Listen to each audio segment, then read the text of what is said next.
Je ne suis pas justifié par la loi, mais par la foi dans le roi des rois. Et si le cœur me condamne, mon Dieu est plus grand que ces dards. Yahweh sèche les larmes.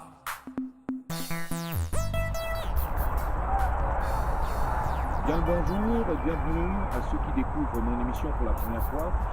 Je ne suis pas prédicateur, je ne suis pas pasteur, je ne suis pas responsable dans aucune église, je suis juste un simple passionné de l'évangile de la Bible. Et j'aime à me laisser guider par le Saint-Esprit et pour édifier ceux qui par hasard viendra écouter mes émissions, aller voir sur YouTube. Je prie que le Seigneur vous bénisse et que ces paroles qui émanent de la Bible vous soient profitables à tous égards. Je prie aussi que le Seigneur, qui est grand dans sa miséricorde, pardonne mes fautes, parce que qui n'a jamais péché? D'ailleurs, la preuve de cela, je voudrais vous démontrer cela en allant dans le livre de Ecclésiaste. Regardons ce qui est écrit dans le livre de Ecclésiaste. Ecclésiaste chapitre 7, à partir du verset 12. Car à l'ombre de la sagesse, on est abrité comme à l'ombre de l'argent. L'avantage de la connaissance, c'est que la sagesse fait vivre ceux qui la possèdent. Vous voyez, ils disent que l'avantage de la connaissance, c'est que la sagesse fait vivre ceux qui la possèdent. Nous savons tous que connaissance et sagesse sont plus ou moins synonymes. C'est un peu la même famille. Pour revenir à ce dont je parlais précédemment, où je disais qu'il n'y a en vérité personne qui n'a jamais fait du bien et qui en même temps n'est jamais péché, cela est confirmé toujours dans le même chapitre, dans le livre d'Ecclésiaste, au verset 20. Donc Ecclésiaste chapitre 7, verset 20, voici ce qu'il dit. Il dit, non, il n'y a sur la terre aucun homme juste qui fasse le bien et qui ne pêche jamais. Au verset 21, ne faites donc pas attention à toutes les paroles prononcées, ainsi tu n'entendras pas ton serviteur te maudire. Je me fais serviteur pour Dieu, afin que d'autres personnes puissent recevoir la bénédiction, puissent recevoir la parole. Qu'ils ne soient pas confus, parce que nous, la plupart des êtres humains, à cause du péché, nous avons l'impression que nous ne sommes plus qualifiés, que nous ne pouvons plus rien faire. Nous sommes comme découragés, et même des fois nos jeunes sont comme des pierres d'achoppement. Et quand on lit la parole, quelquefois certains passages ou certaines paroles peuvent être des pierres d'achoppement. Donc c'est dans le but d'attendrir vos cœurs, de rassurer vos cœurs, de vous rassurer. Non pas simplement dans le but d'utiliser des paroles mielleuses, de vous flatter, non.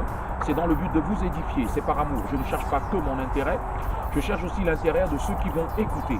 Et pour ce faire, parce qu'il faut que les projets de Dieu se réalisent dans la vie d'un homme, je voudrais donc vous démontrer cela. Nous allons aller dans le livre de Jérémie. Allons dans le livre de Jérémie, 29, verset 6. chapitre 29, à partir du verset 5. Le texte dit, Jérémie chapitre 29, verset 5. Construisez des maisons et habitez-les. Plantez des jardins et mangez-en les fruits. Mariez-vous et ayez des fils et des filles. Donnez des femmes en mariage à vos fils et des maris à vos filles, pour qu'elles mettent au monde des fils et des filles. Augmentez en nombre là où vous êtes et ne diminuez pas. Recherchez le bien-être de la ville où je vous ai exilé et intercédez auprès de l'Éternel en sa faveur, parce que votre propre bien-être est lié au sien. En effet, voici ce que dit l'Éternel, le Maître de l'univers, le Dieu d'Israël. Ne vous laissez pas tromper par vos prophètes, ceux qui vivent parmi vous, ni par vos devins, et ne faites pas attention aux rêves que vous faites. Vous voyez? Donc ils disent, ne vous faites pas tromper par vos prophètes, par les devins, et aux rêves que vous faites. Basically, la Bible nous fait comprendre que si l'on nous dit qu'est-ce qu'un peuple ne doit pas consulter ses dieux, vous leur répondrez, il faut retourner à la loi, la sagesse de Dieu. Ce que je veux dire ici, c'est que l'Éternel nous appelle, nous dit de construire nos maisons. Ça va sans dire que pour construire une maison, il faut de l'argent. Et donc vous comprenez ce pourquoi, en entrée de jeu, je vous ai dit, comme dans le livre d'Ecclésiaste, que la connaissance, l'excellence de la connaissance, c'est que la sagesse maintient vivant ceux qui la possèdent et que d'une certaine façon cette connaissance répond à tout. Nous allons repartir donc dans le livre de Ecclésiaste et j'ai noté un passage très poignant parce que beaucoup de gens parlent souvent de l'argent en disant dans le monde que l'argent c'est le diable, tout ça. On va voir si l'argent c'est le diable. Je ne pense pas que l'argent ce soit le diable. Précision. Voyons ce que la Bible dit au sujet de cela. Ecclésiaste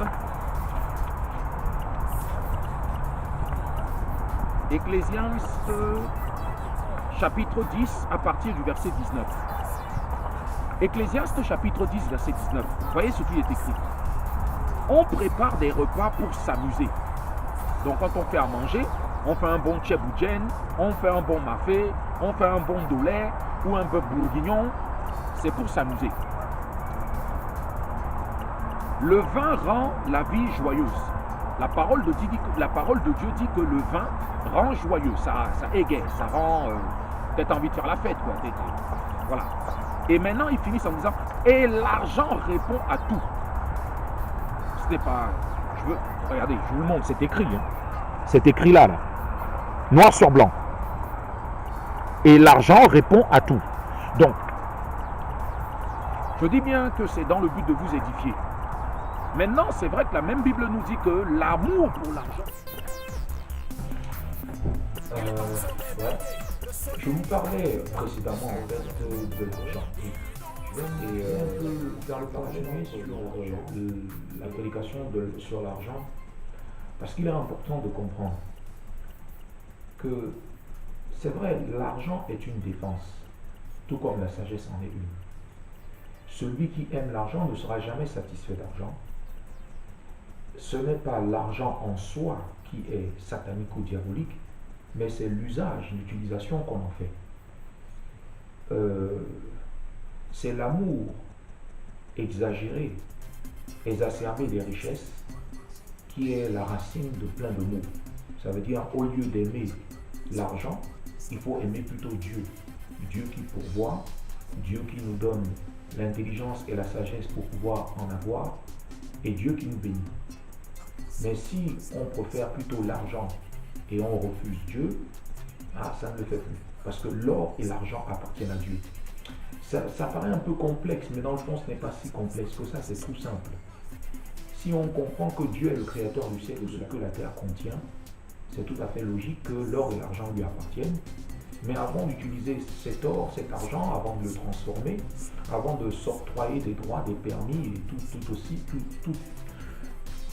toute autorité, il faut être en harmonie en fait avec l'Éternel, le Créateur, pour ne pas souffrir dans sa conscience et pour être sûr que ce que nous faisons est parfaitement clair. Donc, je parle de ceci pour reprendre, corriger un peu, instruire dans la sagesse de Dieu les personnes qui ont tendance souvent à dire que l'argent c'est le diable, l'argent c'est le diable. Non.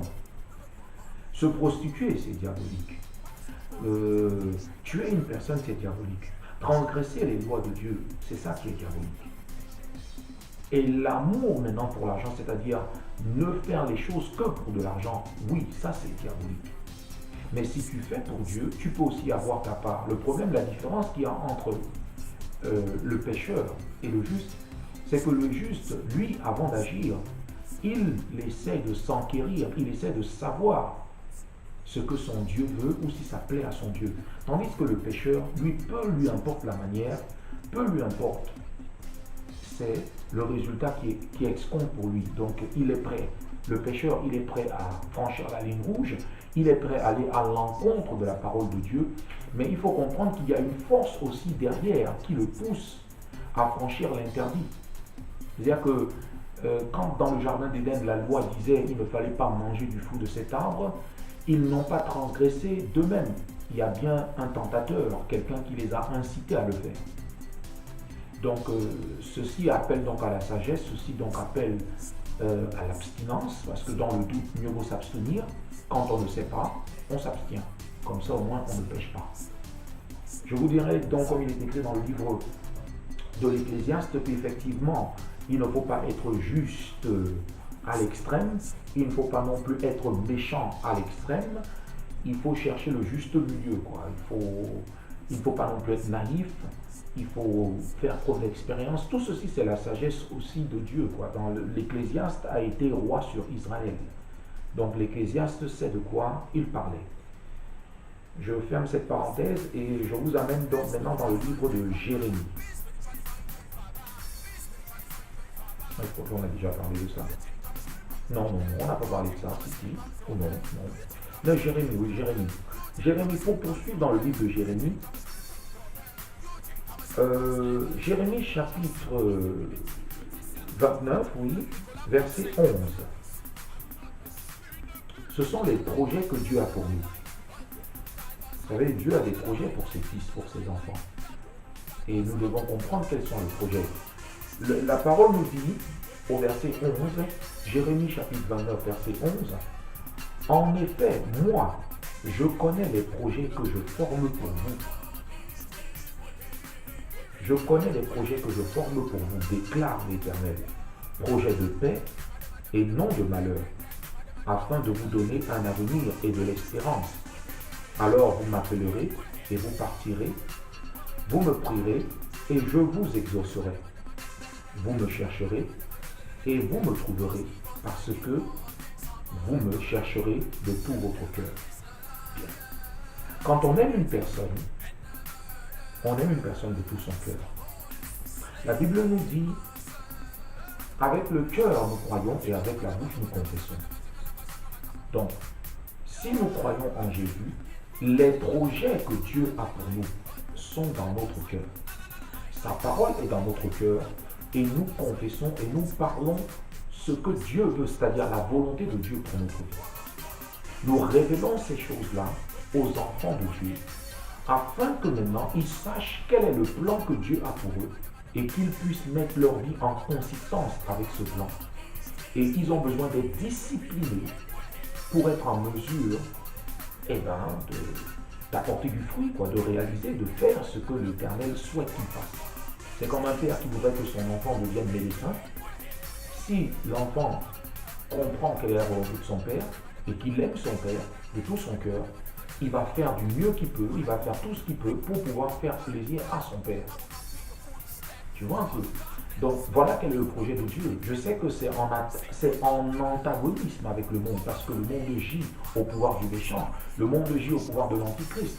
Quand on regarde l'immobilier, quand on regarde les business qui se font par rapport aux constructions des maisons, il faut obtenir des permis, il faut faire des demandes, il faut le chantier, c'est pas simple, il y a des lois, des règles, et puis l'architecte qui te fait le plan.